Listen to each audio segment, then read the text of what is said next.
दोस्तों, आज का जो विषय है कि अगर भारत एक रहता तो कैसा रहता। What if 1947 partition didn't happen. यह कोई रोमानी कल्पना नहीं है, बल्कि तर्क, इतिहास और संभावनाओं पर आधारित। आज का Bharat plus Pakistan plus Bangladesh equivalent to Akhand Bharat, तो हमारी जनसंख्या 180 से 190 करोड़ होती। इससे ये दुनिया का सबसे बड़ा लोकतंत्र और सबसे बड़ा बाजार दोनों रहता। राजनीतिक रूप से भारत अमेरिका और चीन से भी बड़ा प्रभावशाली होता।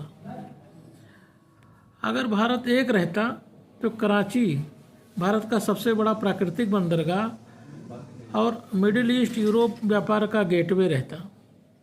लाहौर शिक्षा, कला, उद्योग का केंद्र रहता और उत्तर भारत का दूसरा दिल्ली होता। ढाका बस उद्योग और नदी आधारित व्यवस्था का सबसे बड़ा केंद्र होता। आज की तरह अलग थलग नहीं, बल्कि राष्ट्रीय सप्लाई चेन का एक हिस्सा होता। हमारा जो रक्षा बजट है उस पर बर्बादी नहीं होती और जो वो पैसा था वो शिक्षा, स्वास्थ्य और रिसर्च में खर्च होता। जीडीपी आज शायद 6 से 7 ट्रिलियन के आसपास होती। कश्मीर मुद्दा ही नहीं बनता। सेना, आतंकवाद, एलओसी कुछ नहीं होता। हिमालयी क्षेत्र पर्यटन, शिक्षा और रिसर्च का हब होता। धर्म और राजनीति सब शांति से चलते। सांप्रदायिक तनाव तब भी होते, दंगे तब भी होते, ये सच है। लेकिन धर्म के नाम पर देश नहीं टूटता।